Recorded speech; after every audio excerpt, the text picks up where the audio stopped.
నేను ఒక భక్తుని జీవితాన్ని చదువుతూ ఉన్నప్పుడు ఆ భక్తుని జీవితం నాకు ఆశ్చర్యాన్ని కలిగించింది. పిల్లలు లేనటువంటి పరిస్థితిలో ఒక దైవజనుడు వారింటికి వస్తాడు. వస్తే ఆ ఇంటి ఇల్లాలు వాళ్ళు సిక్కు మతానికి సంబంధించినటువంటి వాళ్ళు. అయితే యేసు ప్రభు అన్న ఆ ప్రార్థన అన్న వారికి పడదు. అయితే ఆ ఇంటికి వచ్చినటువంటి వ్యక్తి పేరు సాధు సుందర్ సింగ్. ఆయన వచ్చినప్పుడు ఆ ఇంటి ఇల్లాలంటది, ఏమండి, మనకి 12 సంవత్సరాలు అవుతుంది వివాహమై, 7 అంతస్తుల భవనం ఉంది, 100 ఎకరాల భూమి ఉంది, కానీ సంతానం లేదు కదా. ఎన్నో ప్రయత్నాలు చేశాం, ఎన్నో చోట్లకి వెళ్ళొచ్చాం, కానీ మనకు ప్రయోజనం కలగలేదు. ఈ సాధువు ఈయన చేసే ప్రార్థన ఆ భగవంతుడు ఆలకిస్తాడండి. కొంచెం నాతో పాటు వచ్చి కొంచెం మోకరించి నాతో పాటు ప్రార్థించండి. ఆయన ప్రార్థన మన ఇద్దరం కూడా చేయించుకుందామంటే విసుక్కుంటా వచ్చాడు. అతని పేరు ప్రతాప్ సింగ్. ఆయన వచ్చి ఈమెతో పాటు మోకరించి ఆ సాధు సుందర్ సింగ్ గారి చేత ప్రార్థన చేయించుకున్నాడు. ఆయన ప్రార్థన చేసి వెళ్తా చెప్పాడు, దేవుడు ఈ మనవి ఆలకించాడు, నిశ్చయంగా మీకు పిల్లల్ని ఇస్తాడని. ఆ చెప్పినట్లుగానే ఓ సంవత్సరం తిరగక మునిపే 2 కమల పిల్లల్ని దేవుడు ఆమెకి ఇచ్చి ఉన్నాడు. హల్లెలూయా. 2 కమల పిల్లల్ని ఇచ్చాడు. 2 కమల పిల్లల్ని ఇస్తే డబ్బు చాలా ఉంది కదా, విస్తారమైన ధనం ఉంది. లేక 12 సంవత్సరాల తరువాత పుట్టాడు. ఆ ఇంట్లో 2 పిల్లలు పుట్టారు. ఇక డబ్బుకి కొదవలేదు, దేనికి కొదవలేదు. కాబట్టి ఇక చుట్టాలకి, స్నేహితులకి, ఆ ఊర్లో ఎంతమంది అయితే ఉన్నారో వారందరినీ కూడా పిలిచి ఒక గొప్ప విందు ఏర్పాటు చేశాడు. 400 సీసాలకు ఆర్డర్ ఇచ్చాడు. ఏ సీసాలకి? లోకంలో ఉన్నప్పుడు పార్టీ అంటే వాళ్ళకి అదే కదా. 400 విస్కీ సీసాలకి ఆర్డర్ ఇస్తే అవి వచ్చినాయి. ఈయన దేవుడిచ్చిన పిల్లల్ని ఆడబెట్టుకొని, అది ఉయ్యాల్లో వేసినప్పుడు ఏదో ఫంక్షన్ చేస్తారు కదా, ఆ ఫంక్షన్ చేస్తూ ఉంటే అందరితో పాటు ఈయన కూడా, ఈ ప్రతాప్ సింగ్ అనే అతను కూడా భయంకరంగా తాగి ఆ మొత్తులో తూలుతూ ఉంటే తన భార్య ఆలోచిస్తుంది. ఈయన కొంచెం కూడా ఆలోచన లేదేంది, కొంచెం కూడా ఆలోచించడేంది ఈయన. అసలు మనకు పిల్లలు లేనప్పుడు పిల్లల్ని ఇచ్చింది ఎవరు? యేసు ప్రభువుని నమ్ముకొని ఆయన దాసుడైన సాధు సుందర్ సింగ్, ఆ సాధువు మన ఇంటికి వచ్చి ప్రార్థిస్తే మనకు పిల్లలు పుట్టారు కదా. ఆయన అసలు పిలిపియకుండా ఇదేంది అని తన భర్త వైపు చూసి ఆమె అడుగుతుంది, ఏమండి, సంతోషిస్తున్నావు బాగానే ఉంది, కానీ మనం ఎవరి ప్రార్థన ద్వారా ఈ బిడ్డల్ని మనం పొంది ఉన్నామో అది మరిచారండి మీరు, కొంచెం ఆలోచించండి అని కన్నీళ్లతో అడుగుతుంది. కొంచెం ఆలోచించండి, మీరు వస్తే పక్కకి రండి, ఆ సాధువు గారిని పిలిపించి మనకిచ్చిన బిడ్డలకు ఆయన ఆశీర్వాదం ఉండాలండి, కొంచెం పిలిపించండి అంటే ఆయన ఆత్మ ప్రేరణలో ఆ ఊరు రావటం జరిగింది. ఆ వచ్చినప్పుడు ఇంటికి ఆహ్వానిస్తారు. ఇంటికి ఆహ్వానించినప్పుడు వాళ్ళిద్దరికీ పేర్లు పెట్టమని చెప్తాడు. ఆ సాధు సుందర్ సింగ్ గారే ప్రార్థించి 2 పేర్లు పెడతాడు. పెట్టి ఒక బిడ్డ వైపు చూసి చెప్తాడో, ఈ మాట నేను చెప్తున్నప్పుడు మీకు బాధ కలగొచ్చు, కానీ ఇది మటికి వాస్తవంగా జరిగిద్ది. నాకు దేవుడు చెప్తా ఉన్నాడు, దేవుడు నాకు చెప్తా ఉన్నాడు. ఏమని చెప్తా ఉన్నాడంటే, ఇదిగో ఈ పెద్ద బిడ్డ ఉన్నాడు కదా, ఇతడు దేవుని సేవ చేయవలసి ఉంది, దేవుని కొరకు బ్రతకవలసి ఉంది. ఇది మీ సిక్కు మతంలో మీకు ఇది బాధాకరమైన విషయం అని నాకు తెలుసు, కానీ దేవుడి చిత్తం అయితే అతను దేవుని కొరకు బ్రతకవలసి ఉన్నదని చెప్తాడు. ప్రతాప్ సింగ్కి ఆ ఫంక్షన్ అంతా ఏమో కానీ ఈ మాట పిడుగులాంటి వార్త అయింది. అసలు ఏదో ఆ రోజు ప్రార్థన చేయించుకున్నాం, దేవుడి దయ వలన పిల్లోడిని ఇచ్చాడు, 2 పిల్లల్ని ఇచ్చాడు, కానీ దేవుని కొరకు బ్రతకడానికి నా బిడ్డని నేను పొరపాటును కూడా చేయనని ఇక ఆ ఫంక్షన్ ఏమో కానీ పెద్ద పెట్టుని కేక పెడుతున్నాడు. అసలు జరగడానికి వీల్లేదు అని గందరగోళం చేస్తూ ఉంటే ఆ దైవజనుడు నిమ్మళంగా చెప్పాడు, నువ్వు ఎంత గందరగోళం చేసినా ఇది దేవుని మాట, నేను వెళ్తున్నాను వెళ్ళిపోయాడు. అది అయిపోయిన తర్వాత ఈ పిల్లవాడు కొంచెం పెద్దవాడైన తర్వాత, ఈ పెద్ద పిల్లవాడు కొంచెం పెద్దవాడైన తర్వాత స్కూల్లో వేస్తాడు. స్కూల్లో వెళితే స్కూల్కి తీసుకుని వెళ్ళి అక్కడ స్కూల్లో జాయిన్ చేసి ఆ పిల్లవాడికి పాఠాలు నేర్పుతూ ఉన్నటువంటి టీచర్కి అప్పచెప్పి వస్తాడు. ఆమె ఒక క్రైస్తవ విధానంలో బ్రతుకుతున్న ఆమె పేరు రూత్ అనుకుంటా, రిప్కా అనుకుంటా ఆమె పేరు, రూతు అనే ఆమె టీచర్గా ఉంటుంది. ఆమె ఈ పిల్లవాడికి 5-6 సంవత్సరాలు ఉన్న ఈ పిల్లవాడికి దగ్గరగా తీసుకొని ఇంగ్లీష్ నేర్పుతా, బాబు ఇంగ్లీష్ నేర్చుకుంది కానీ అయితే ఇంగ్లీష్లో నేను కొన్ని పదాలు నేర్పుతానని ఓ ప్రార్థన నేర్పిద్ది. ఏంటి? ఇంగ్లీష్లో ఆ రూతు అనే సోదరి ప్రార్థన నేర్పిద్ది. ప్రార్థన నేర్పితే ఈ చిన్నపిల్లవాడికి ఏం తెలియదు కదా, ప్రార్థన నేర్చుకుంటాడు. నేర్చుకొని డైరెక్ట్గా వాళ్ళ నాన్న దగ్గరికి వెళ్ళి, డాడీ నేను ఒకటి చెప్తాను వినండి అంటాడు. చెప్పురా, ఏం నేర్చుకున్నావు చెప్పు అంటే ఇంగ్లీష్లో ప్రార్థన చేస్తాడు. ఇంగ్లీష్లో ప్రార్థన టీచర్ గారు ఏమి నేర్పారో అదే ప్రార్థన చేసి యేసయ్య నామములో అడుగుతున్నానని అది ఇంగ్లీష్లో పలుకుతాడు. వాళ్ళ నాన్న వెనక ముందు ఒక దైవజనుడు వచ్చి పుట్టక మునిపే చెప్పెళ్ళాడు కదా, అవంతా కూడా మైండ్లో గింగరాలు తిరుగుతూ ఉంటాయి. ఆనాడు సాధు సుందర్ సింగ్ ఇంటికి వచ్చాడు. వీడికి పేరు పెట్టేటప్పుడే చెప్పాడు, వీడు దేవుని కొరకు బ్రతకాలి అని.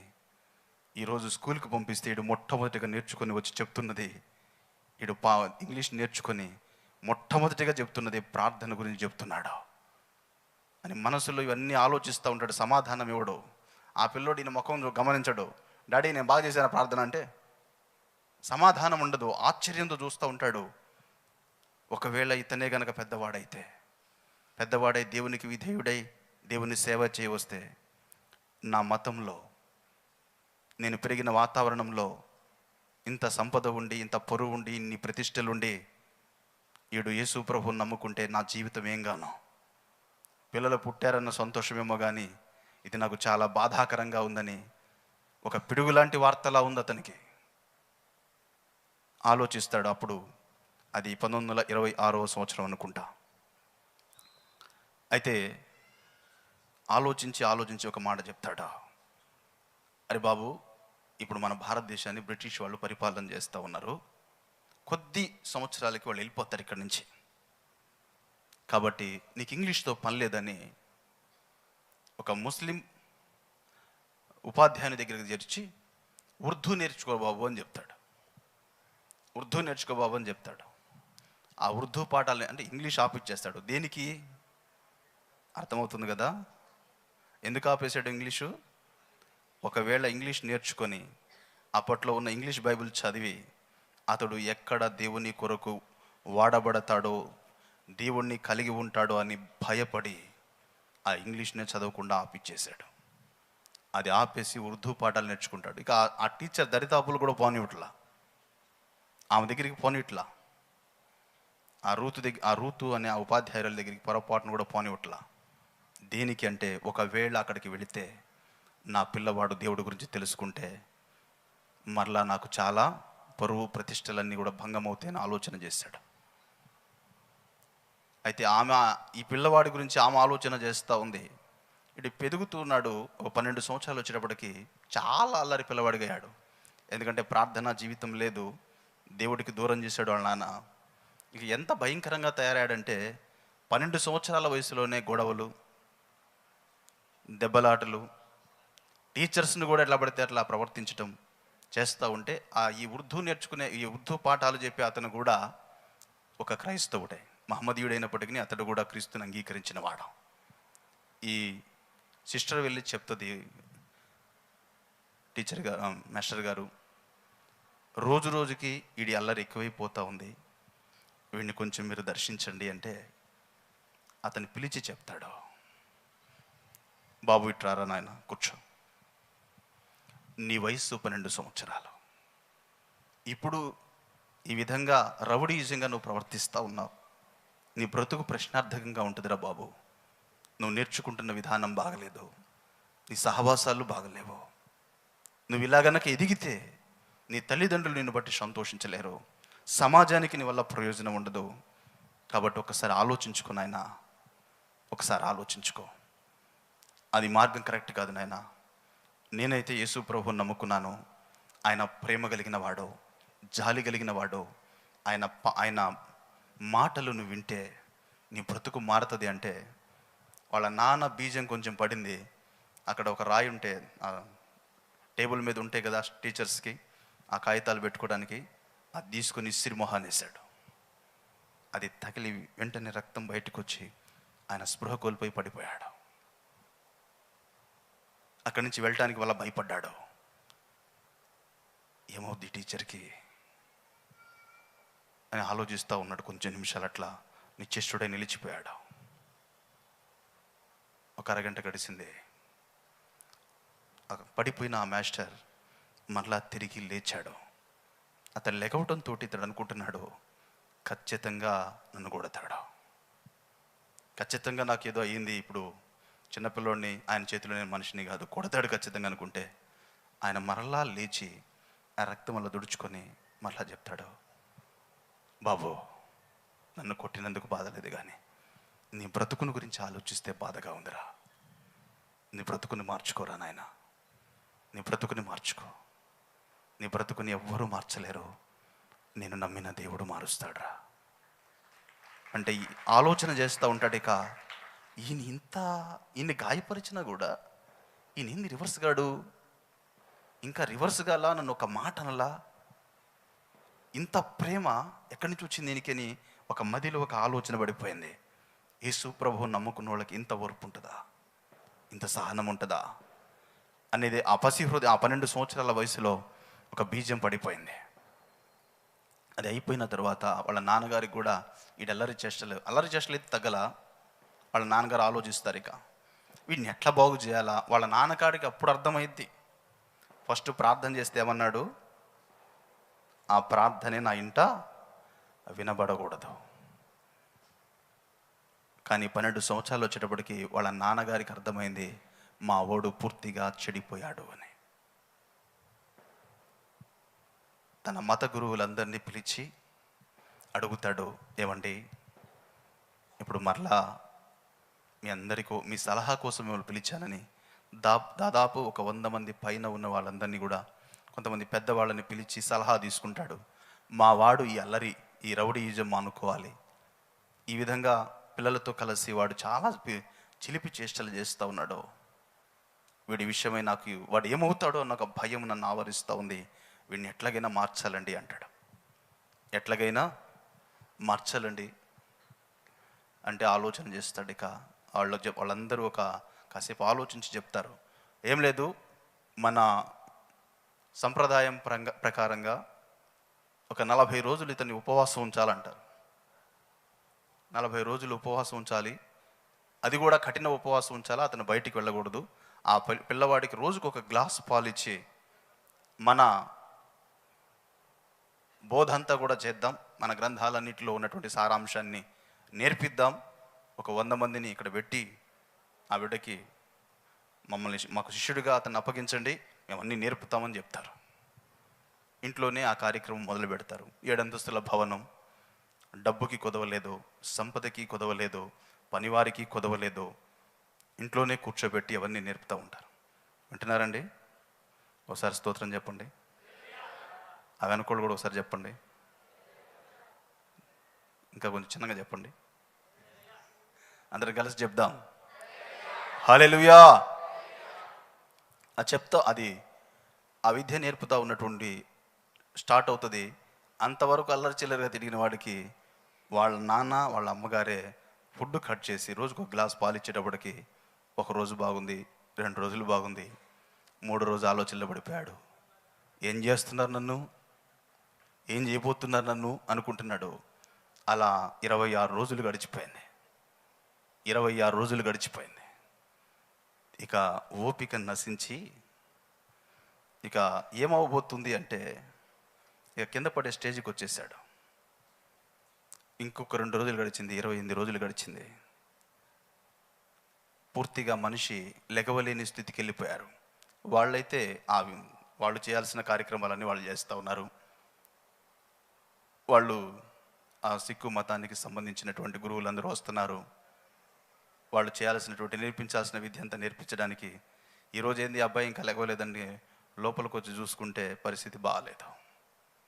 వాళ్ళ నాన్న వచ్చాడు, పిల్లవాడు లెగవట్లేదు, కళ్ళైతే తెరుస్తున్నారు కానీ నోటి నుంచి మాట రావట్లేదు. వైద్యుల్ని పిలిపించాడు, వైద్యులు చూశారు. వాళ్ళు ఒకే మాట చెప్పారు, ఇదిగో నీ బిడ్డ ఇన్ని రోజుల నుంచి ఆహారం తినకపోవటం వల్ల నీ బిడ్డ చనిపోయే స్థితికి వచ్చాడు. ఇతని నాడీ వ్యవస్థ అంతా చెక్ చేసి వాళ్ళు అప్పుడున్నటువంటి వైద్యులు చూసి చెప్తారు, కొన్ని గంటల మనిషి ఇతను అన్నాడు. వాళ్ళ ఆచార ప్రకారంగా ఆ గురువులందరినీ, వాళ్ళది ఈ ప్రతాప్ సింగ్ అనే అతను వాళ్ళ మత గురువులందరి దగ్గరికి వెళ్ళి అడుగుతాడు, ఏమండి ఇప్పుడు మా ఓడి పరిస్థితి బాగలేదు కదా, ఇది విరమిద్దామండి అంటే వాళ్ళు అంటారు, మన ఆచారం ప్రకారం చచ్చినా సరే దాన్ని విరమించడానికి లేదు అని చెప్తారు. వాళ్ళ మాట ఎదిరించలేక, అలాగని ఈ బిడ్డకి మరలా తిరిగి ఆహారం పెట్టలేక అలా నిలిచి ఉంటే తల్లి వస్తుంది. ఆ స్థితిలో చూస్తూ ఉన్న పిల్లవాడు ఒక్కసారి కోమా స్థితికి వెళ్ళిపోతాడు. కళ్ళు కూడా మూసి స్పృహ లేని పరిస్థితిలోనికి వెళ్ళిపోతే తల్లి ఇక విలపిస్తూ ఉంటుంది, ఆలోచిస్తుంది. ఒక నిర్ణయానికి వచ్చేస్తుంది, ఇక్కడ ఉన్నటువంటి వారు అసలు ఈ బిడ్డనిచ్చింది నాకు దేవుడు, వీళ్ళు కాదు అని ఒక కబురు పెడితే, అప్పట్లో ఫోన్లు ఏం లేవు కదా. ఆ రూత్ అనే ఆ టీచర్ గారికి కబురు పెట్టింది, అమ్మా మీరు దేవుని బిడ్డలు కదా, ఒక్కడుగు మా ఇంటికి రండి, నా బిడ్డ చావు బతుకుల్లో ఉన్నారు, వచ్చి ప్రార్థన చేయండి అంటే ఆ రూత్ వస్తా వాళ్ళ అన్నగారిని కూడా వెంట పెట్టుకొని వస్తుంది. ఆయన దైవజనుడు తీసుకొని వచ్చి ఆ గురువు అక్కడ ఉన్నటువంటి ఆ సిక్కు మత ఆచార ప్రకారంగా చేస్తున్నటువంటి 100 మందికి పైగా వాళ్ళు ఉంటే వాళ్ళ ముందే ఈయన వస్తాడు. రూతు వాళ్ళ అన్నగారు ఇద్దరు వచ్చి ఆ బిడ్డ దగ్గరికి వచ్చి మారు మాట్లాడకుండా మోకరించి ప్రార్థన చేస్తూ ఉంటుంది. వాళ్ళకి అది కడుపులో మండుతూ ఉంటుంది. ఎవరు పిలిపించారంటే, నేనే పిలిపించండి బిడ్డ కొరకు. ఎవరు చేయమన్నారు ఇవన్నీ అంటే, నేనే చేయమన్నానండి. ఇక ఆమె ప్రార్థన మొదలుపెట్టింది రూతు అని. ఆమె ఏమని ప్రార్థిస్తుంది అంటే, అన్నా మోకరించి నాతో పాటు అని ఈమె ప్రార్థన చేయడం మొదలుపెట్టింది. 3 దినాలు చనిపోయి పాతి పెట్టబడిన లాజరుని సజీవంగా లేపిన దేవా, ఈ బిడ్డను లేవనెత్తవా అని అడుగుతూ ఉంటే అందులో ఒకడు వస్తాడు, ఏయ్ ఆపు నీ ప్రార్థన, ఎక్కడికి వచ్చి ఏం చేస్తున్నావు నువ్వు, మేమెవరమి, మా ఇల్లు ఏంటి, మా వంశం, మా పరిస్థితులు ఏంటి నువ్వు చేస్తుంది, ఆపు అంటే ఆమె మౌనంగా మళ్ళా ప్రార్థిస్తూ ఉంటుంది. పెద్దగా తెలియదు కానీ వాళ్ళందరూ ఒక్కసారిగా వాడు వచ్చి గట్టిగా దబాయించేటప్పటికి మౌనమై ప్రార్థిస్తూ ఉంటుంది. దేవా, నేను పైకి ప్రార్థించలేకపోయినా నా హృదయ వేదనను వెరగదు, ఈ బిడ్డని జ్ఞాపకం చేసుకో. స్పృహ కోల్పోయి చనిపోతున్నారు, వైద్యులు కూడా చెప్పి వెళ్ళారు, నువ్వు ఈ బిడ్డని లేవనెత్తాయంటే వాళ్ళంతా అంటారు, అది కుదరదు, ముందు ఆమెను పంపించండి ఇక్కడి నుంచి. మేము ఇక్కడ ఉండగా మా కళ్ళ ముందు ఇది చేయటం సబబు కాదు, మమ్మల్ని అవమానపరుస్తున్నారు, ముందు ఆమెను పంపిస్తారా లేదా, ఆమెని పంపించండి అంటే ఆ మాటలు జరుగుతూ ఉండగానే ఆ బిడ్డ ఉన్నటువంటి ఆ మంచం ముందు ఒక వెలుగు ప్రత్యక్షమవుతుంది. వాళ్ళంతా అంటారు, అదిగో మా దైవము,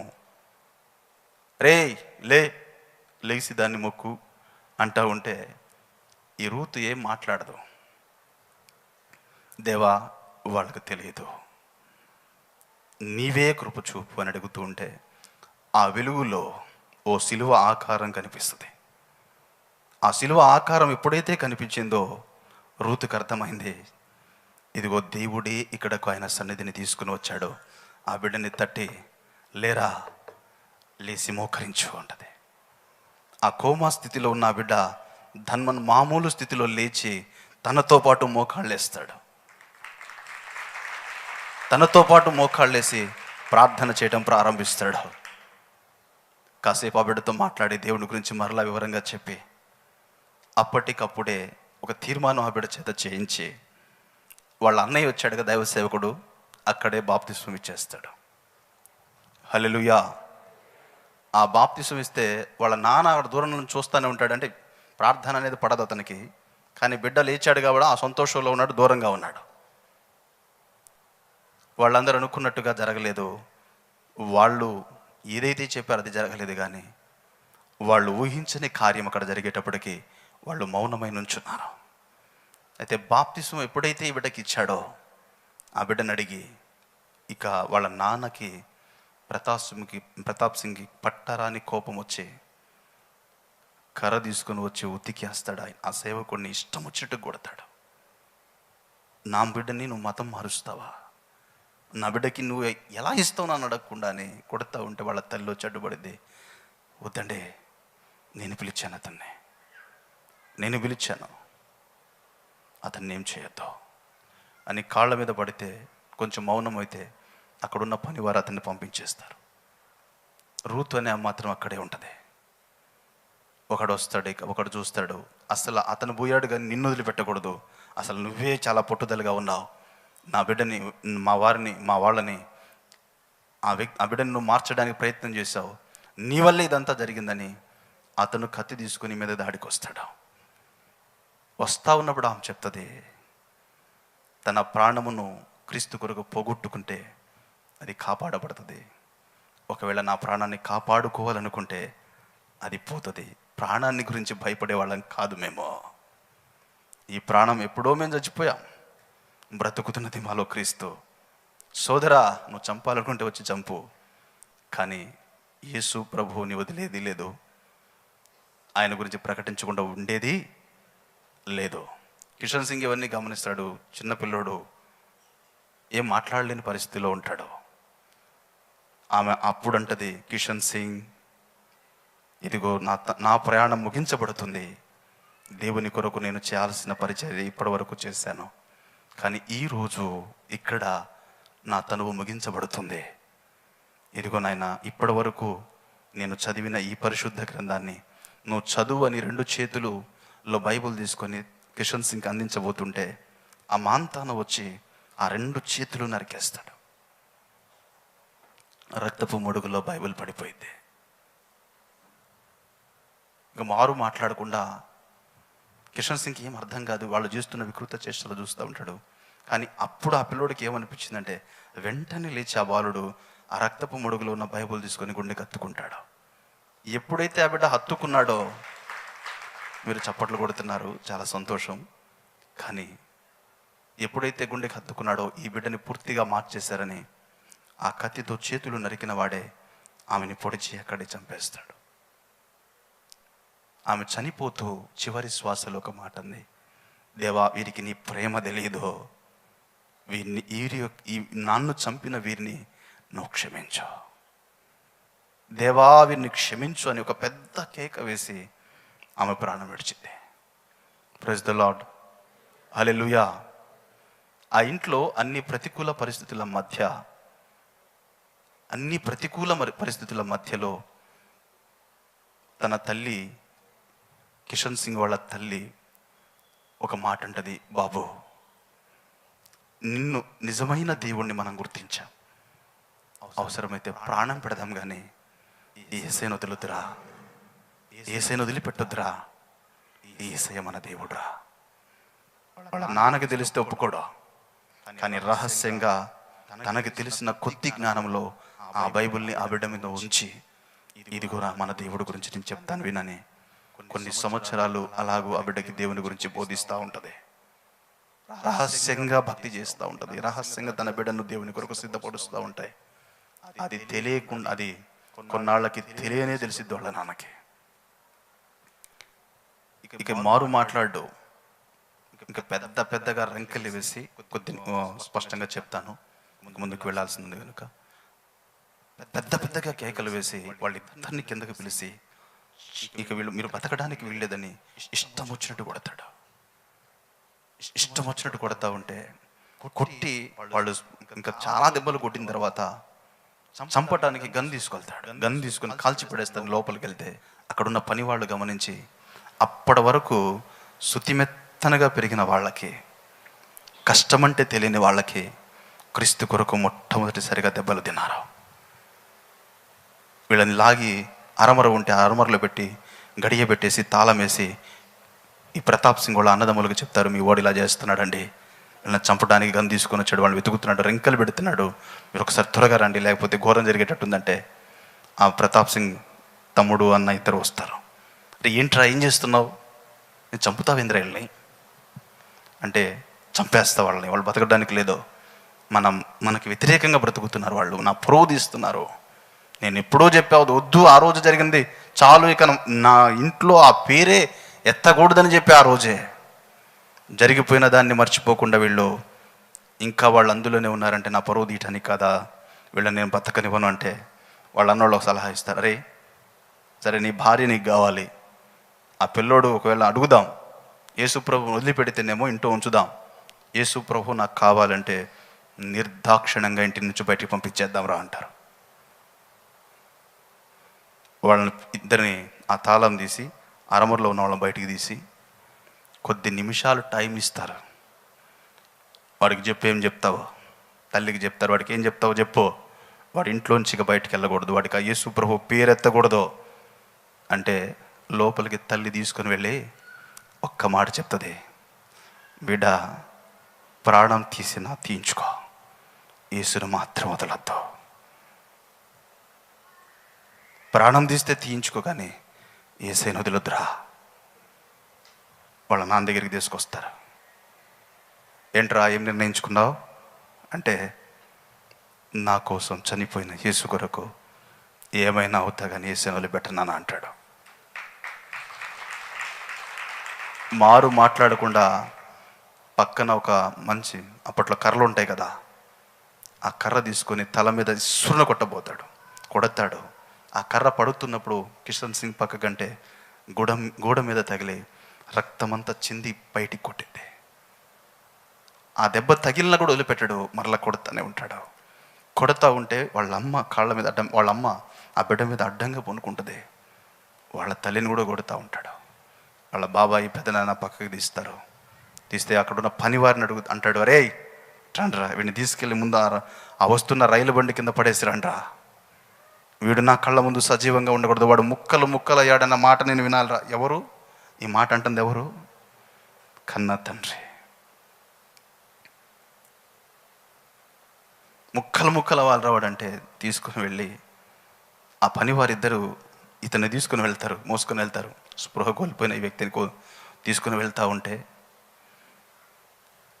వాళ్ళు రైలు కింద వేయగానే మనస్సాక్షి కొంచెం పనిచేసి రైల్లో పడేస్తారు. ఆ రైలు స్టార్ట్ అయ్యి వెళ్తూ ఉంటే కొద్ది దూరం వెళ్ళిన తర్వాత రక్తపు మడుగులో ఈ బిడ్డ ఉంటాడు, పట్టించుకునేవాడు ఎవడు ఉండడు. ఆ ట్రైన్లో టికెట్ ఉందో లేదో టికెట్ కలెక్టర్ వస్తారు కదా, టీసీ, ఆయన చెక్ చేసుకుంటూ వస్తాడు. ఆ రక్తపు ముడుగులో ఉన్నవాడిని చూసి ఏమైంది అని అడగడు, రేయ్ టికెట్ తీసుకున్నావా లేదురా నువ్వు అని గట్టిగా అరుస్తుంటే ఎక్కడో వినిపిస్తూ ఉంటుంది ఆయన కిషన్ సింగ్కి. ఆదరణ స్వరం కాదు అది, భయం గొలిపించే స్వరం వినిపిస్తూ ఉంటే అక్కడ చాలామంది ఆ ట్రైన్లో ఉన్నారు కానీ ఒక్కడు కూడా వచ్చి పట్టించుకున్నవాడు కాదు. రే టికెట్ ఉందా లేదా అంటే అప్పుడు తెరుస్తాడు కళ్ళు. ఆ దెబ్బలు తిని స్పృహ కోల్పోయి రక్తము కోల్పోయిన పరిస్థితిలో కళ్ళు తెరిచి సమాధానం చెప్పే ఓపిక కూడా లేదు. అక్కడ ఉన్న వాళ్ళందరూ ఈ టీసీ పెద్దగా అరుస్తూ ఉంటే ఆ పెట్టెలో చివరిన ఒక మిషనరీ కూర్చుంటాడు. ఆ మిషనరీ వస్తాడు బయటికి. ఈ బిడ్డ దగ్గరికి వచ్చి చూసి హృదయం చలించిపోయింది. ఏమండి అలాగుంటే వాడిని అడుగుతున్నారా మీరు టీసీ, వాడిని అడుగుతున్నారా మీరు టికెట్ అని?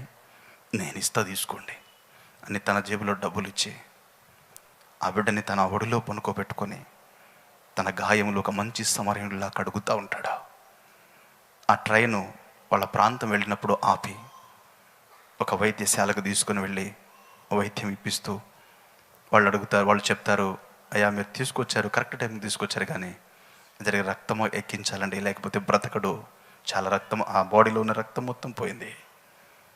అంటే అతనే పాపం తిప్పలు పడి కొంతమందిని బ్రతిమలాడి వాళ్ళ రక్తాన్ని వాళ్ళని అడిగి వాళ్ళని సిద్ధపరిచి వాళ్ళ ద్వారా 7 ప్యాకెట్లు, 7గురిని అడిగి 7 ప్యాకెట్లు తీసుకొని ఆ డబ్బంతా తనే భరించి ఆ బిడ్డవాడు బ్రతకాడయా, ఆ బిడ్డ బ్రతకాలని తనే దగ్గర ఉండి వైద్యం చేపిస్తాడు.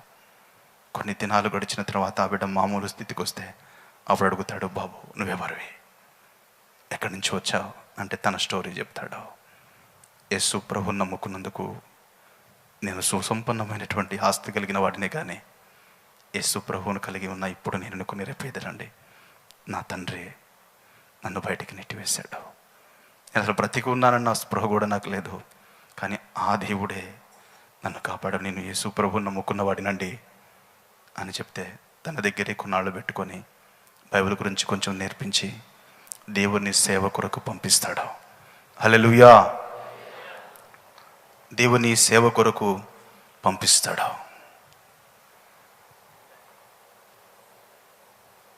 దేవుని సేవ కొరకు పంపిస్తాడు. హల్లెలూయా. అప్పుడున్న సేవ గురించి చెప్పడానికి ఇదంతా చెప్పాను. అతడు 7 అంతస్తుల భవనము కలిగిన వాడు. ఎప్పుడు? ఆ పాతకాలంలోనే. కొన్ని వందల ఎకరాల భూమికి వారసుడు. కానీ క్రీస్తుని బట్టి ఏమయ్యాడు ఇప్పుడు? క్రీస్తుని అది కావాలా, క్రీస్తు కావాలా అంటే యేసు నాకు చాలు అన్నందుకు కన్న తండ్రి చేతే గాయపరచబడి వీడు నా కళ్ళ ముందు బతికి ఉండకూడదని తండ్రి అంటే, తండ్రి ఉద్దేశంలో వాడు చావాలి, కానీ ఆ తండ్రి ఉద్దేశంలో ఒక దైవజనుడు ఒక ప్రవచనం చెప్పెళ్ళాడు, ఇతడు బ్రతుకుతాడు, ఈ బిడ్డ పెద్దవాడవుతాడు, నా వలే సేవ చేస్తాడు అని చెప్పిన ఆ దైవజనుడి మాటను దేవుడు చూశాడు.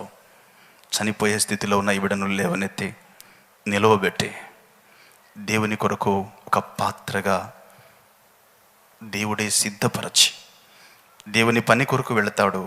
ఏం తీసుకునో చెప్పనా, ఓ సంచి తీసుకొని ఆ సంచిలో ఒక బైబిల్ పెట్టుకొని మామూలు వస్త్రాలు ధరించుకొని దేవుని పని కొరకు వెళతాడు. ఒక చోటుకు వెళ్ళి సువార్త చెప్తా ఉంటే వాళ్ళు గాయపరుస్తారు. ఒక చోటుకు వెళ్ళి సువార్త చెప్పి ఒక వర్గ ప్రజలకి దేవుని గురించి చెప్పిన తర్వాత టీ తీసుకొని వచ్చి ఇస్తారు. బాగా వింటారు, బాగా విని ప్రేమగా ఒక టీ తీసుకొని వచ్చి ఇస్తారు. ఆ టీ ఇస్తే అప్పట్లో ఆహారం కూడా ఏం లేదు, ఆ టీ అతనికి చాలా సంతోషాన్ని కలిగించింది.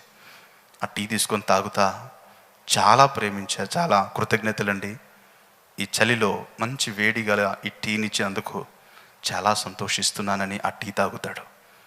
తాగి ఆ కప్పు అతని చేతిలో పెడతా ఉంటే పర్వాలేదండి అని వెళ్ళిపోతాడు అతను. అంటే ఒక దేవుని వాక్యం విని మారాడని ఇతను అనుకున్నాడు, మారలా. ఆ టీ ఇచ్చి వెళ్ళిన తర్వాత 10 నిమిషాలకి ఇతనికి అర్థమవుతుంది, ఆ టీలో ఇక్కడ యేసు ప్రభు గురించి చెప్తావరని ఆ టీలో విషాన్ని కలిపిచ్చారు. ఓ 10 నిమిషాలకు అర్థమవుతుంది, వామిటింగ్ అవుతూ ఉంటుంది, చాలా భయంకరమైన పరిస్థితిలోనికి వెళ్తాడు. అప్పుడు ప్రార్థన చేసుకుంటే కళ్ళు మూస్తాడు. ఆ విష ప్రభావం అంతా కూడా ఆ దేహాన్ని, ఒక మాట గుర్తొస్తుంది, దేవా నువ్వు చెప్పావు కదా మరణకరమైనది ఏది తాగినను ఏ హాని చేయదని, ఇంక నీ చిత్తం ప్రభా, నేను బ్రతికి సేవ చేయాలనుకుంటే నీ చిత్తం అనుకుంటాడు. ఒక్క అరగంటకి ప్రభు తన్ని తాకి మరలా బ్రతికితే వెనక్కి వెళ్ళడండి, మరలా అదే గ్రామానికి వెళ్ళి సువార్త చెప్తాడు. హల్లెలూయా. అదే గ్రామానికి వెళ్ళి సువార్త చెప్తాడు. అంతేకాదు అతని యొక్క జీవిత యాత్రలో 300 మందిని అతి కిరాతకంగా చంపిన ఒక వ్యక్తిని అతని దగ్గరికి వెళ్ళి, అతని గురువుగారి దగ్గరికి కూడా వెళ్ళి చెప్తాడు, మీరు చేస్తున్న పని బాగలేదు, మిమ్మల్ని దేవుడు మార్చాలనుకుంటున్నాడని అక్కడికి వెళ్ళి నుంచొని చెప్పడానికి వెళతాడు. 5 రోజులు మంచులో నడుచుకుంటూ అక్కడికి వెళతాడు. ఓ చలిమంట కనిపిస్తూ ఉంటే అక్కడికి వెళ్ళి నుంచుంటాడు. ఆ చలిమంటలో చలి కాసుకుందామని నుంచుంటే ఒక గుహలో నుంచి ఒకడు బయటకు వస్తాడు. ఆ 300 మందిని చంపిన వాడు బయటకు వచ్చి, ఎవడు రాను, నేను ఎవడో తెలుసా నీకు, నా గుహ ముందు నేనేసిన చలిమంట దగ్గరికి వచ్చి చలి కాసుకుంటావంటరా, వీడిని చంపేండ్రా అని ఒక 50 మందిని పిలుస్తాడు.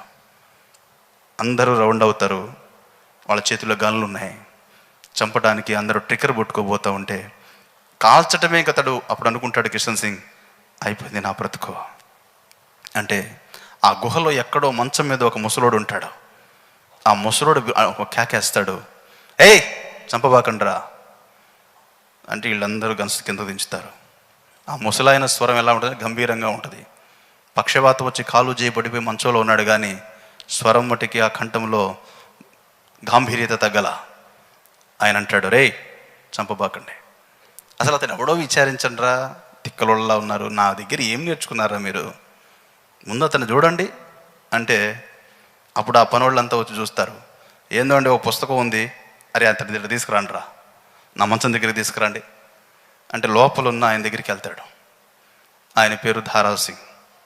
చూస్తాడు, చూసి ఎవర్రా బాబు నువ్వు అంటాడు. నా పేరు కిషన్ సింగ్ అండి.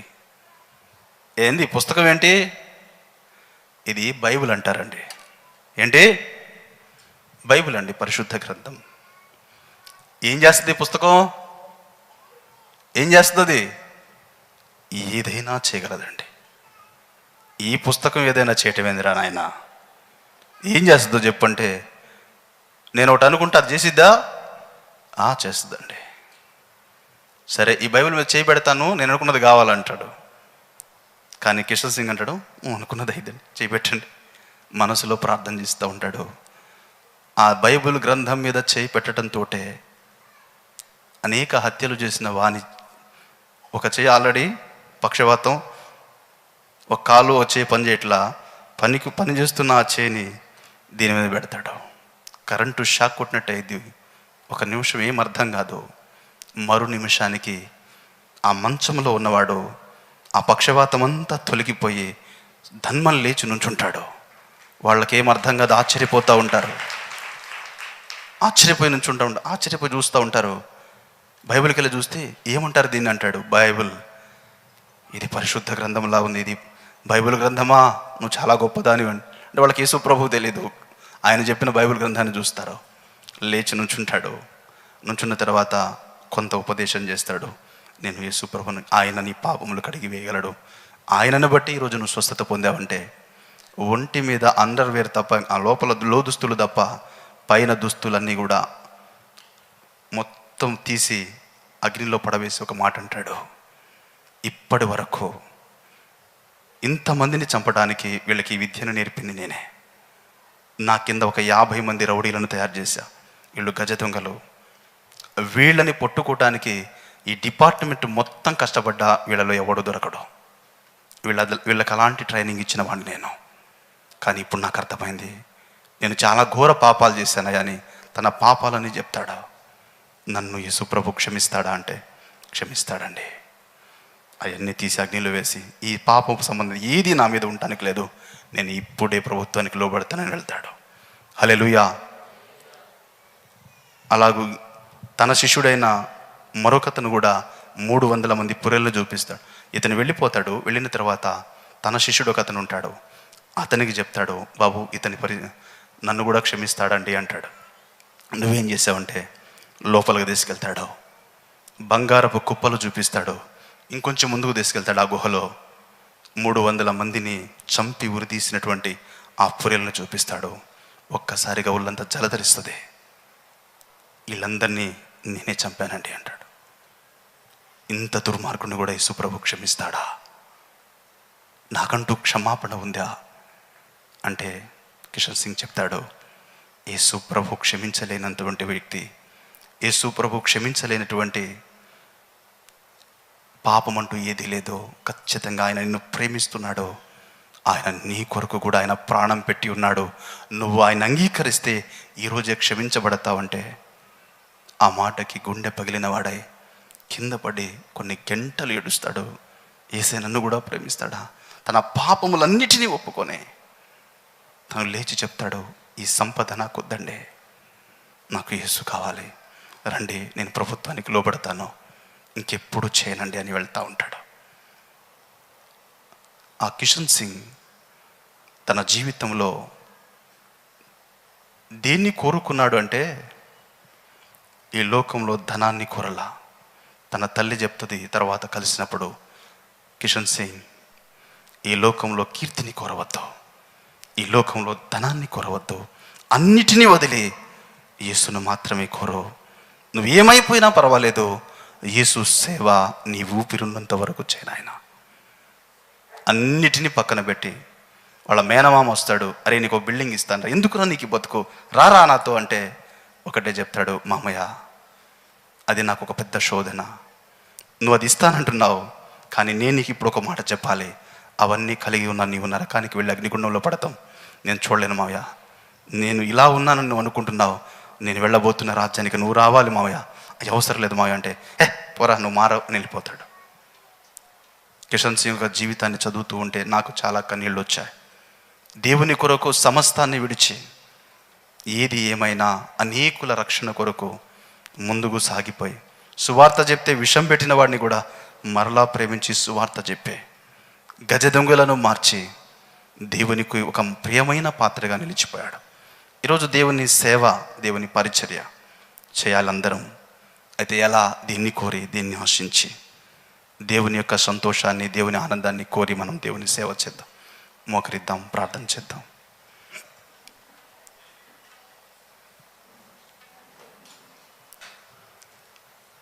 పరిశుద్ధుడు దేవా, ఈరోజు నేను ఒక భక్తుని, ఆ భక్తుని జీవితంలో సుసంపన్నమైన ఆస్తి కలిగి,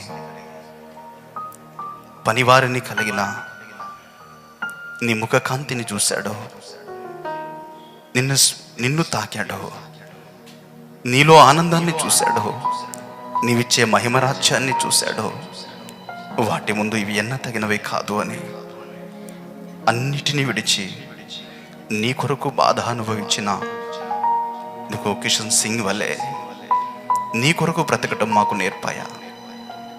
అనుకూల పరిస్థితులు ఉన్నా, ప్రతికూల పరిస్థితులు ఉన్నా, ఒక్క ఆత్మను రక్షించడానికి ఎన్ని బాధలైనా పడిన ఆ భక్తుల వలె మేము బ్రతకటం నేర్పించాయా, మేము జీవించటం నేర్పించాయా.